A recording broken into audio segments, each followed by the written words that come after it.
कि पहाड़ों से एक आवाज आई थी। ये कहानी दादी ने सुनाई थी। एक परी रहती थी बादलों में, एक लड़का गिना जाता था पागलों में।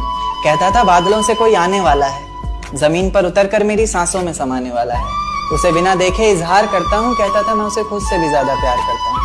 इतना सब सुनकर परी ने जमीन पर आने की ठानी। माँ ने रोका, बाबा ने समझाया, पर किसी की एक न मानी।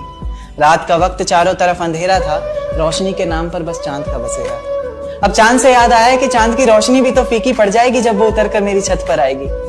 तो कहानी ने नया मोड़ लिया। परी ने प्यार की खातिर ख्वाबों से रिश्ता तोड़ लिया।